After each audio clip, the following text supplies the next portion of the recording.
webinar for Professional Development Grants Mentoring, our first session for fiscal year 19. I'm Holly Teig. I am the Professional Development Grants Chair this year, and our committee is glad that you're joining us tonight to talk about the application process for professional development grants and how you can apply for funding for one of your upcoming events. So thank you very much for joining us. I'm going to walk through about 8 slides to begin with to just kind of set the stage for how the grant application process works, the criteria we use when reviewing grants, and then we're going to walk through some of the specific questions that those of you who registered for this webinar have submitted to us. So please ask you to hold your questions through the first few slides while I walk through them, and then we'll get to a point here 5 or 6 slides in for you to ask some of your questions live and online. Are you able to hear me okay? Yes, we can hear you. Okay. Please interrupt if for some reason my microphone cuts out. All right, let's get started. So our agenda will be to review our common frequently asked questions, to talk through the specific questions that you have submitted to us. We'll share a few good examples for you and get some feedback at the end of this process if you felt that this webinar was helpful. I do want to send these reference points out to you. If you look on the Society of Women Engineers website, there is a section for professional development grants that has a full FAQ document. It's about 30 pages long and shares all sorts of good tips and details on how to do a successful application. This is located under our K through 12 outreach page. And I've also included the link here so that you can access it later. And there's more information with the grant deadlines, the application deadlines, the contacts, financial forms, all those sorts of things out again on the organization's webpage. So please reference those as you're building up your grant application. It will make the process a lot easier for you. So first of all, let's talk about what kind of events are funded through professional development grants. We're really looking for applications that fall into 2 categories that align to the mission of the Society of Women Engineers. The first is advocacy. So this includes our K through 12 and adult outreach type of programming. So when you look at events that are related to engineering outreach, SWE Next, FIRST Robotics, STEM events, all these sorts of events fall into the advocacy category. And then we have a category called professional development. This can be either at a collegiate or a professional section level or an affiliate. And this is really an event that allows the participants to learn a skill. And we'll talk more about that as we go through the process. But what we're looking for in our applications is events that align to the mission of SWE, things where we are highlighting engineering and technology as a profession that work toward your professional skill set and encourage globalization. So let's talk a little bit more about advocacy events.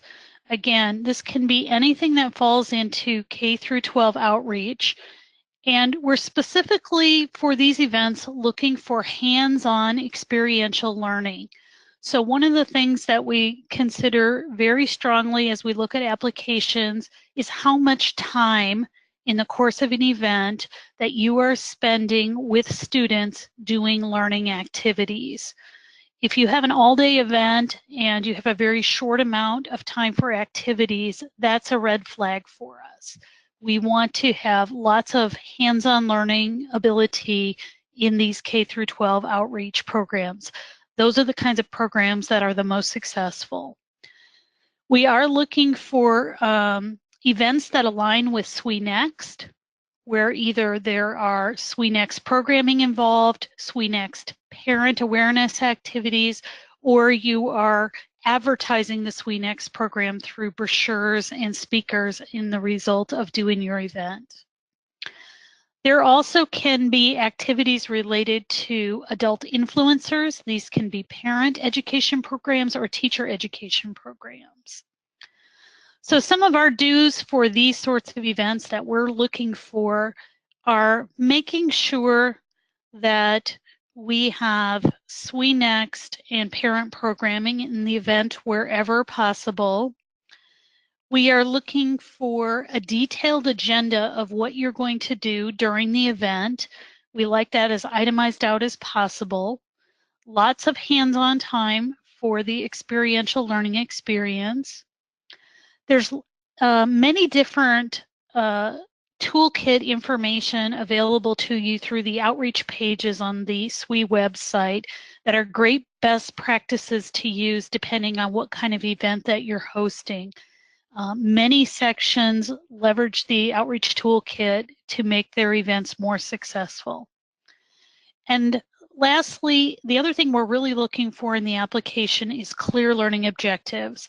And we've even provided this example in the application form. We want you to describe by the end of the event that the participants will be able to do some sort of learning objective that is aligned with the mission of SWE, and this is going to be done through certain types of activities. And we want you to spell that out really specifically. So there's a link here to the outreach toolkit that'll help you get started if you have an event that falls into this category. Okay, let's talk about professional development events. So these, again, can be either at the collegiate level or for a professional section or for an affiliate section. And here we're very focused on learning a skill that advances the SWE members professionally. And here again, we're looking for a very clear learning objective. Just having a speaker come in is usually not sufficient. We want to say what exact learning objective is coming through as a course of this event. What skill are they going to walk away with? Are they learning negotiation? Are they learning some type of engineering skill? Are they learning things related to career planning? It can be any of these sorts of things. And then how is that learning being reinforced? Are they doing role playing? Are they looking and filling out specific worksheets or other mechanisms to allow the participants to clearly learn the objective during the time that's there? I will say that if you have a professional development event that is hosted by a professional section, we expect professional members to pay the cost of their meals. We're really looking to offset the cost of a presenter or some other learning activity costs, supplies, those sorts of things as a result of these grants. So you'll find more information about both of these areas out on the frequently asked questions document on the website. So let's talk about budget. This is probably the #1 thing that the committee spends time on as we're reviewing applications. We get a lot of questions in this space, and this is often where we have the most questions about applications. So please take the time to work on your budget before submitting your application.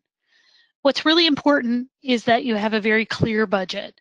What is the money that you are outlaying for this event going to be used for? The more detail, the better. So we provide a budget worksheet that's out on the website, and we want you to put your numbers in this particular template and describe what you're doing with the funding that you're asking.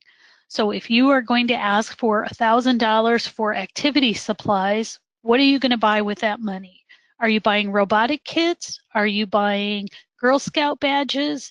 What do you want to do with those supplies? The more detailed you can be, the better. There are a lot of items that the PDG award will pay for. some typical things that we fund for are food for outreach events, t-shirts, supplies, a certain amount of goodies to take home that may be homework learning for the students. But we want to be very cost conscious. So we have expected norms in these categories. And again, you can find that out in the FAQ document so that you can see what we're expecting to see for the cost of a t-shirt or the cost of food per participant. It's also a best practice when you're budgeting to include a participation fee aligned to the event audience. So even a nominal fee helps prevent no-shows at your event, and we find in general it's just a better way to run these sorts of events. So please do include a participation fee. Another big tip on budgeting is if you've been doing the same event for many years, don't expect that the PDG application is going to be fully funded for that event. We are definitely looking for new and innovative ideas as applications are coming in. And once you've had a successful event for a couple of years, we're going to give you coaching to seek out other donations to cover the cost of that event in the future. We will typically only fund a partial amount, dwindling to no funding over time if you're repeating the same event year after year. And that's really to encourage you to seek out other sources of funding and to make sure that you're being fresh and innovative in your outreach activities and other applications. Okay, so let's talk about applications and how they're evaluated. We have a scoring rubric, and this is also contained in our frequently asked questions. And we do some quantitative scoring of every application that comes into us. This makes sure that we're being as objective as possible in reviewing applications against one another. And we are looking at these key events, these key criteria, excuse me, when we go through our evaluation. What is the time frame for the event, and does it fall in the normal funding window that we're looking at for this cycle? What's the financial need of the applicant? Are they a section that has high financial need or a section that has a lot of cash on hand and can afford to fund this particular application themselves? Originality is something that we look at as we go through the application review. We're looking for new and innovative events that are constantly on the cutting edge for our target audience. Multiple awards. We will fund multiple awards for various sections, but every time that we fund you another award, we will then rank you lower and lower going forward on your next applications. In other words, we want to spread the money around to as many different groups as possible within the society. So there's nothing that says we wouldn't fund more than one event, but we are going to be weighing higher events that have not received any funding at all in the past. Alignment with SWE strategic goals, that's one we've talked about. Participation fees. Again, for professional section events, we expect professional members to pay for their own food when they come to a speaker event. And we also rank on collaboration with SWE partner organizations like First Robotics, Girl Scouts, etc. So these are the key things that we look at when we're evaluating an application. And there's a whole scoring matrix that goes into this, and you can look at that out on the FAQs if you're so inclined.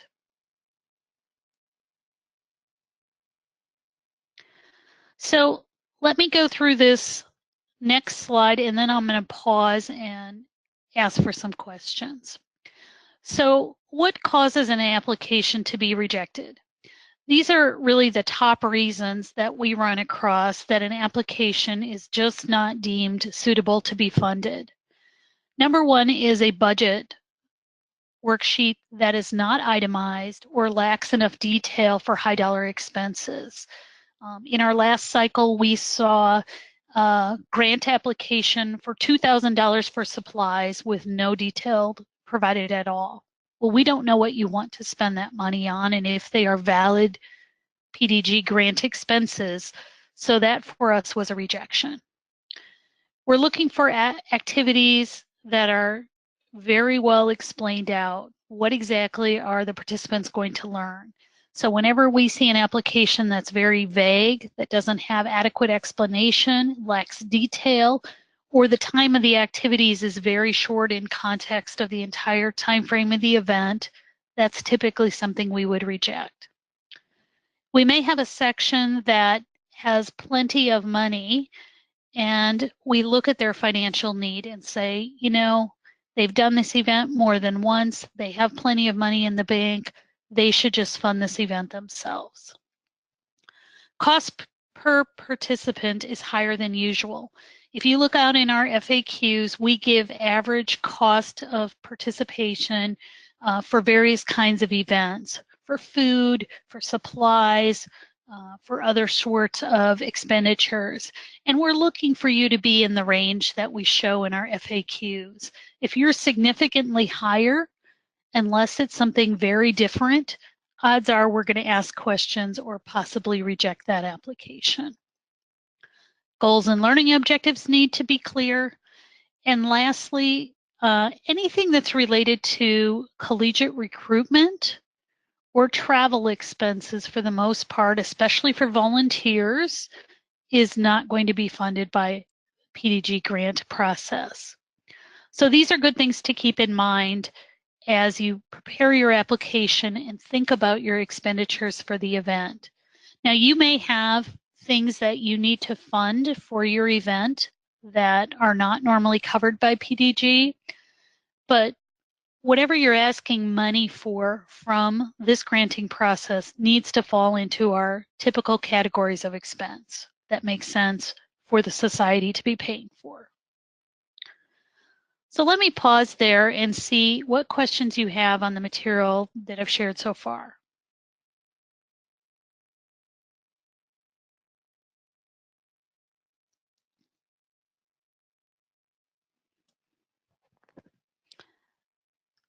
Anyone have any questions?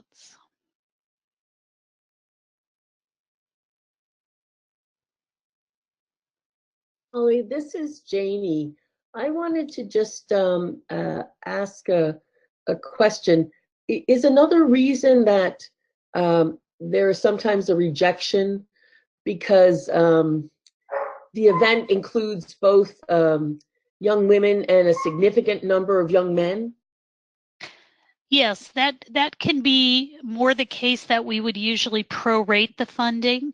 So if it's a good event, but it's going to be a mixed audience of male and female participants, we will typically prorate the amount of funding that we'll provide to just cover the costs of the female participants. Because again, in our charter, that's really the target group we're going after.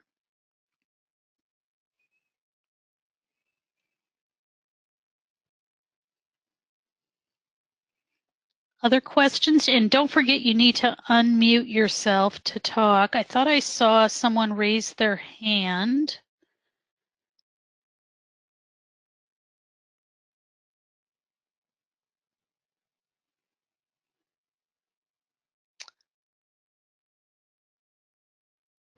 Sina? Yes, I have a question. What types of first events have been funded? So typically what we're looking for on first event funding is we have in the past paid for certain registration fees that were necessary. We do look for all female teams, and we also look for the girls on the first teams to be SWE Next members. We also have funded speaker or workshop activity events at First Robotic events. So for example, if all the female participants are coming together for a lunch and to hear an inspirational speaker, and they're going to do some hands-on activity during that time, we have given funding toward those sorts of events. Thank you.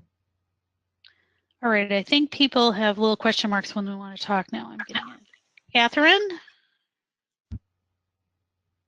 Did you have a question? No. Okay. Aaron, did you have a question?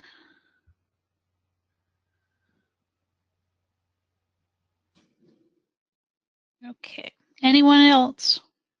Oh, Marie. Marie, this is Okay. Allison. Hi, can you hear me? This is Marie. Hi, Marie. We can.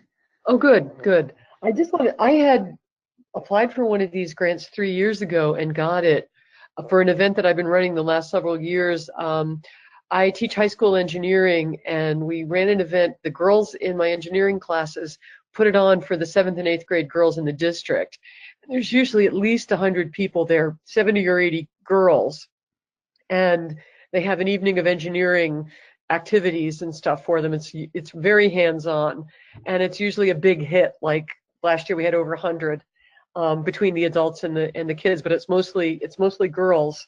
I'm on tonight because I want to find out if there's anything different, because I'm ready to submit this, and it's for late February, and I hope that's not too tight in the time frame.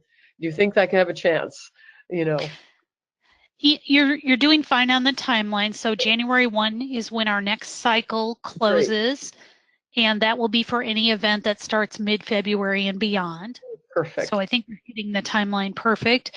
I would just ask you to take a read through those frequently asked questions, because that really will address all the main things we're normally looking for in our applications. Because it sounded like it's right on all the K through 12 stuff that you're looking for, and I've got a detailed program and everything, so I think it'll work. Thank you. We like detail. Thank you, Marie. Thank you.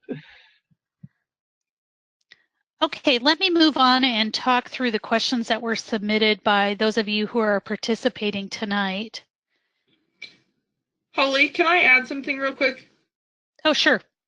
This is Allison. I guess I just want to remind everybody that while you may have been very intimately involved in the planning of the events that you're asking for funding on, we have not. It is very unlikely that there's somebody on our committee who is in your section or your area and knows about your event.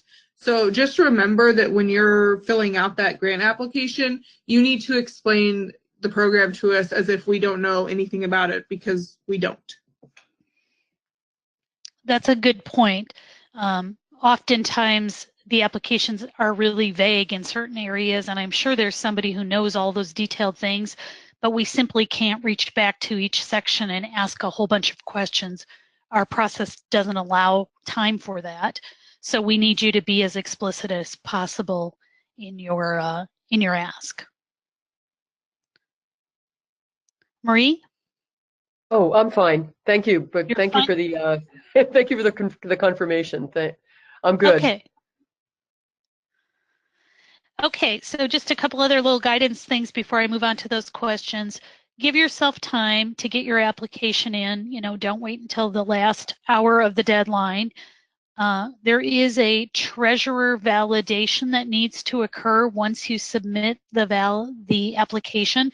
So it's good to submit it a couple of days before the deadline to make sure that your treasurer knows and can respond on their validation on the financials. So they get an automatic link to approve the financial information, but we have some people who work up to the 11th hour. Do ask questions along the way. We do have a PDG chair email that is also listed out on our website. We take questions any day of the week, and we'll be happy to get back to you and try to help make sure that your application, is as solid as possible. And probably the biggest thing that I can also say on this slide is, do take the time to apply. We have $45,000 that we will be awarding out this fiscal year. So far, we have given out $12,800, and we have $32,200 remaining to give out. So there is a pretty good pot of money here that is available that can be used for events that you plan to put on that are in alignment to the mission of SWE.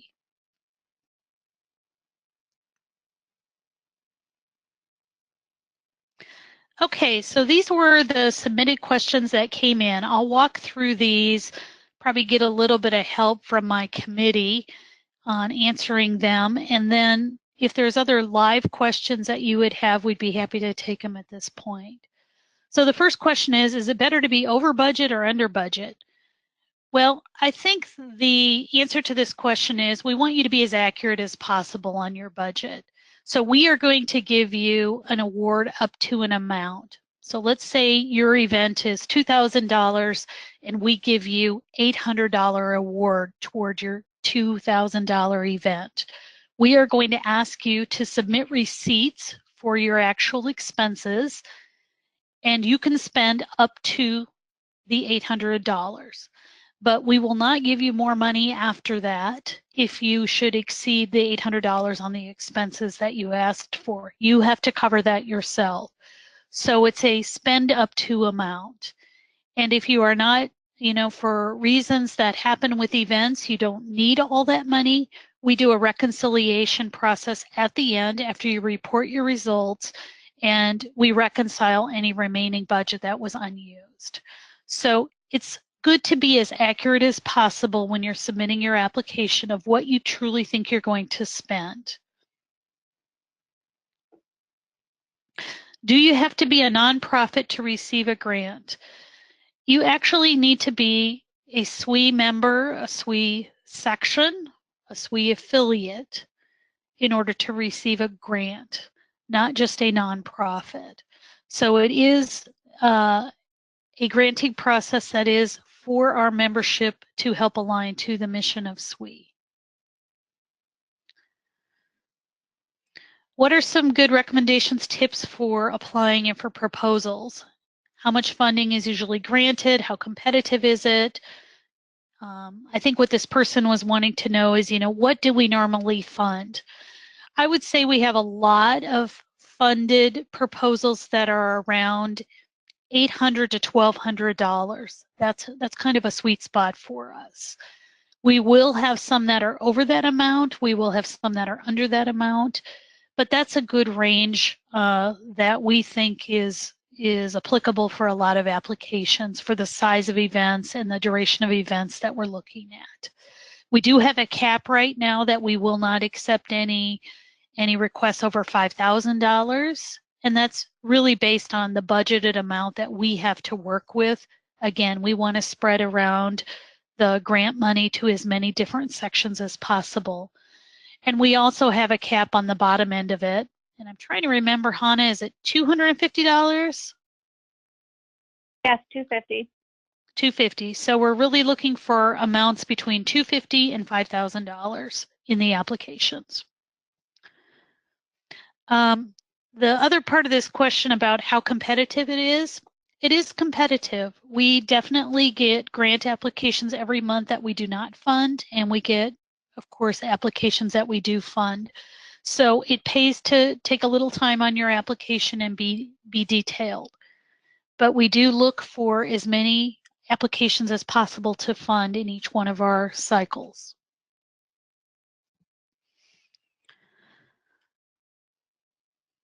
I need an update on procedures and rules. So we've kind of talked through that in the earlier slides. I think we've hit on those. Can I get a SWE member to come and speak as one of our speakers? The answer is yes.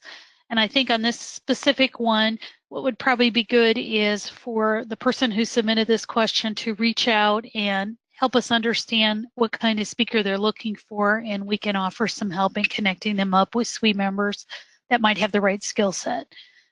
Again, that's kind of a vague statement. How do I get SWE souvenirs for the program?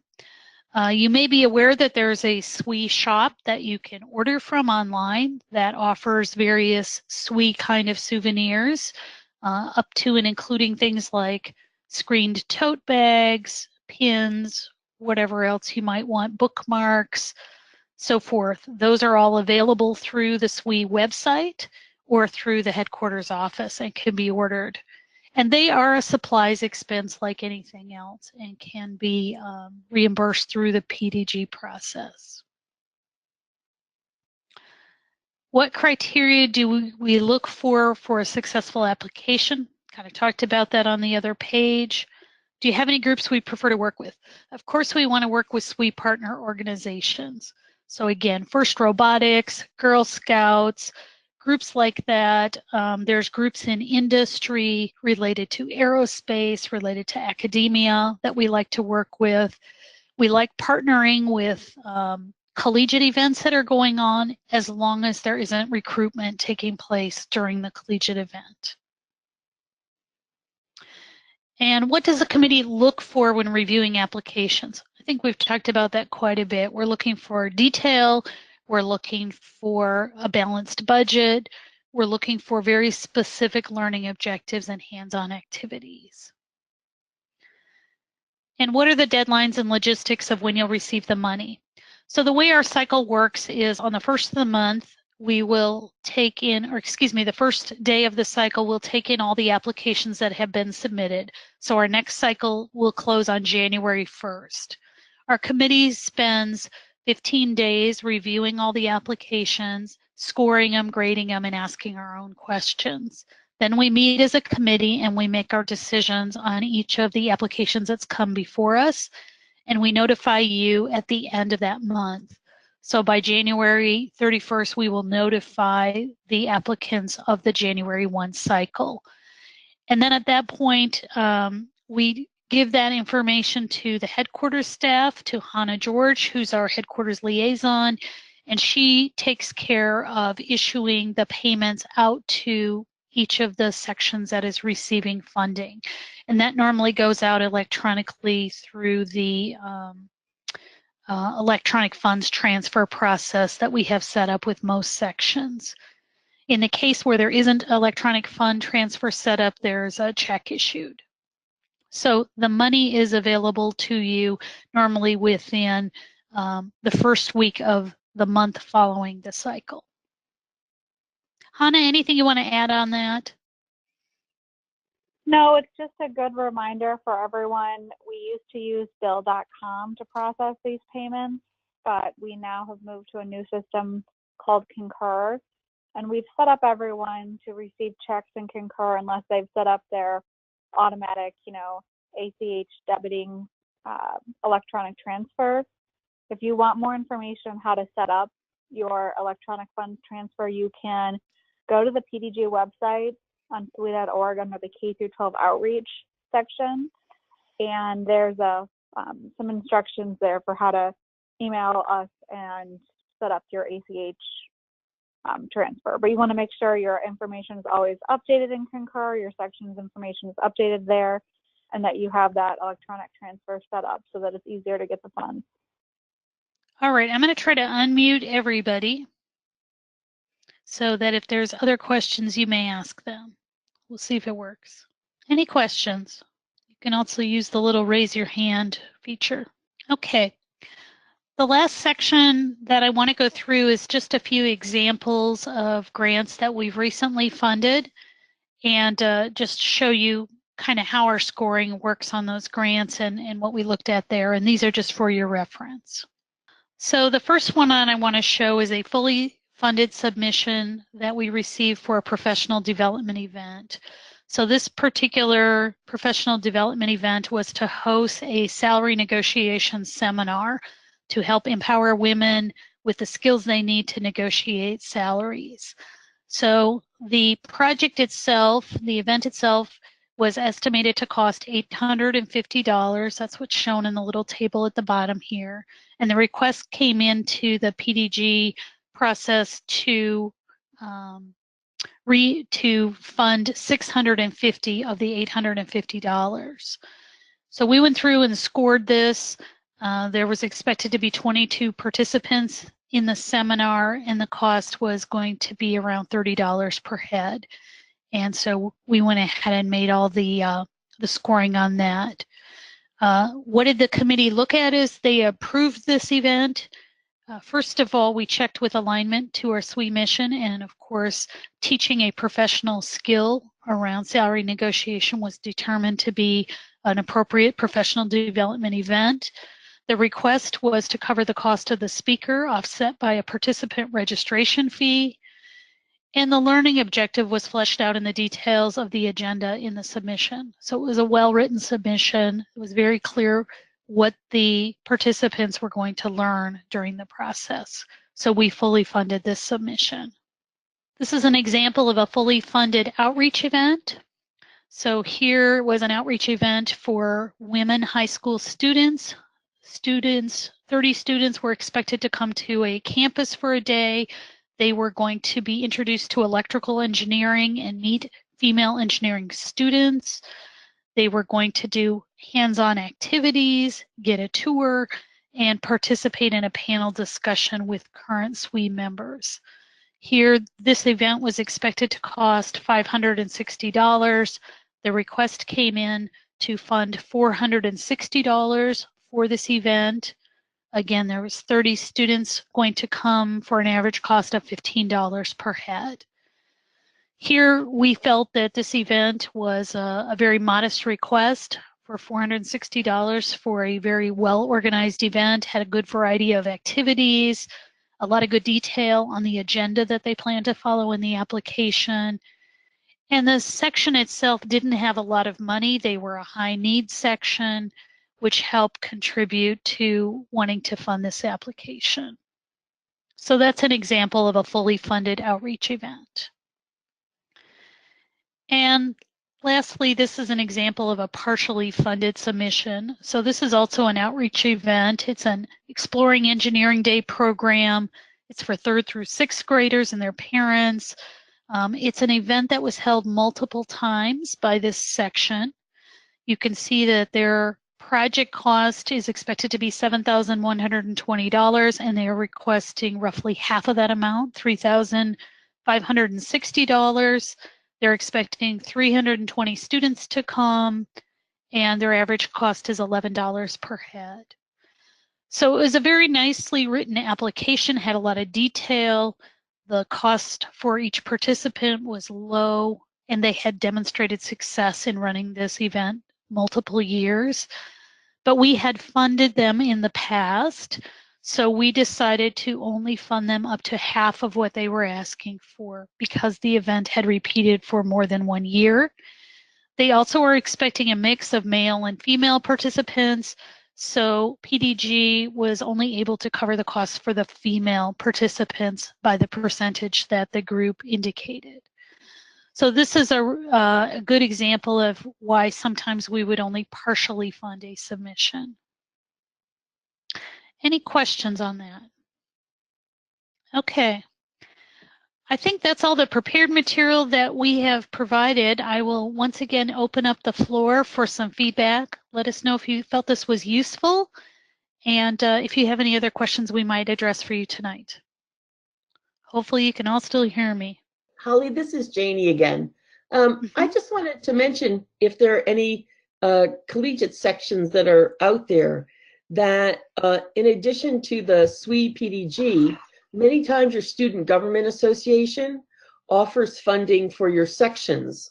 So especially if maybe it's an application where PDG can only fund partially, for some reason, many times your student government association will also offer funding because it is an outreach type activity.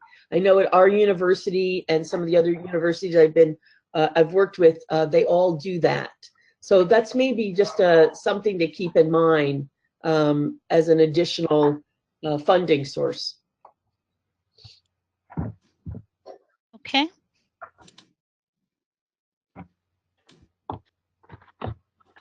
Sina, I see you have your hand up. Would you like to speak?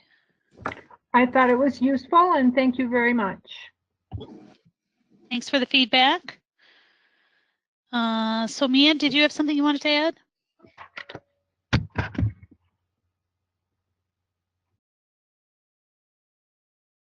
Maybe. This is Marie. I just wanted to say thank you also. Okay, great.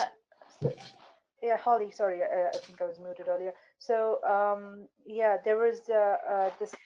You mentioned that we fund affiliates and the SWE sections, but don't we also fund MALs and affinity groups? Oh, yes. Thank you so much for bringing that up. I knew I'd forget something.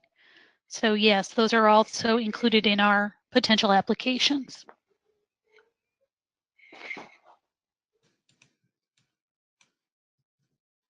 Deb, Another Allison, thing- any other points I missed? No, I think we're good. And That was great, offline- Holly. I was going to say one thing though is just the timing on the applications. If it is, you know, too close to the event time, that can cause problems and maybe for a submission to be rejected, right? If we don't have the detail, but the event is happening too soon, you know, there isn't time to go back and check with the group to see what it is we have questions on. So just paying attention, I think, to the timing of the cycle is really important. And you kind of covered that before, but just wanted to remind folks. Good point. Thank you. Okay, then, if there's no further questions, we will wrap up this webinar. This will be posted online, and a link will be out in case you know other people who would like to listen in on it at a later point in time. Thank you so much for joining. Thanks a lot.